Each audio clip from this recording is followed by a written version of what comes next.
Why don't you take us just on a step-by-step process of how you would go about doing a piece? Well, on the Today Show and on live television, you have to make sure that in your introduction you are telling people what they most need to know. I still do this with people on The View. You know, tell me who so-and-so is. What is the name of that book? What is it about? Give them the salient facts. Most of the time, the people are told they'll be on from 7:30 to 8, or 8 to 8:30, so they figure they have a half hour. They don't. They have 4.5 to 5 minutes usually. So I think you have to very carefully construct your questions so that you do the most important questions at the top, the ones that you have to get through. And it depends on the kind of interview, you know, whether it's a news interview or whether it's a personality interview, there's some difference.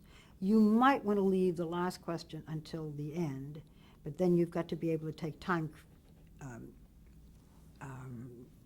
cues. And something comes to my mind that I will tell you about. And you also have to listen to what the person says. I've often said it's not the first question, it's the follow-up. What did you mean by that?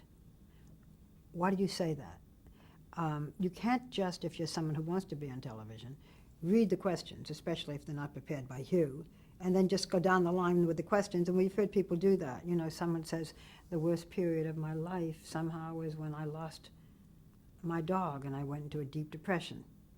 And then what's the next song you wrote? You know, you've got to listen. So all of these are things that you learn with time, and you also have to have an instinct for. I remember doing a live interview with Richard Nixon.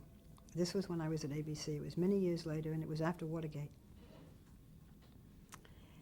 And it was the first live interview that he had done, and the first network interview that he had done after having left office, after being forced out of office. He had done one interview earlier with David Frost, but it was an interview that he was paid to do, and it was edited, and therefore it wasn't the same. And I started out asking him foreign policy questions. What does he think about this, about that? And he was superb, because he always was in foreign policy. Two things happened. One, he perspired tremendously, and I realized when I'd heard about his early debates with Jack Kennedy, the early debates for the presidency, and one of the reasons this was early television, black and white, I believe, that they said that Nixon lost was that he perspired so, and he wasn't wearing the right makeup. Well, he had the kind of, some people do perspire, you know, and when I do interviews, I give them a piece of Kleenex and say, now blot yourself down. Okay. In the middle of that interview, I decided that I would then try to give him some questions that would have some humanity, because he had been so reviled.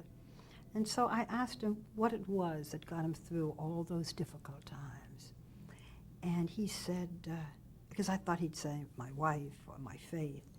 And he said, why do you have to ask me these questions, Barbara? Why don't you ask the serious things? And I said, well, Mr. Nixon, I think people really do want to know these things about you. Well, no, they're not. Let's get back to the important questions. So I started to look for my foreign policy questions again, and I couldn't find them. But I had written them myself, so I remembered all of them. And then we went on, and 1 minute, this is when I'm talking about time, I asked for a 1-minute cue before the end of this hour interview. And I said, Mr. Nixon, are you sorry you burnt the tapes? And for the first time, he said, yes, I am.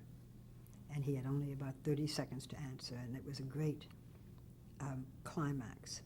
And I remember that very well, because when I stood up, I realized that I had slipped the foreign policy questions under my seat because I didn't want them to mix up with the others, and that's why I couldn't find them. And the other thing is, and I do it to this day, I write questions on little cards.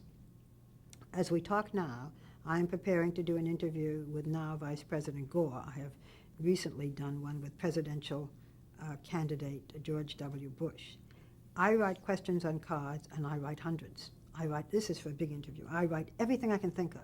I go around and I say to people, what would you ask if you could? What would you ask? And then I boil them down and boil them down and boil them down. Now, if you have time, you can do that. If you don't, you're writing like this, because you may be doing an interview with something that happened 10 minutes ago. But I do a lot of homework, and if I'm talking to young people today, it pays to do your own homework. It pays to write your own questions. It pays to learn something about the editing process.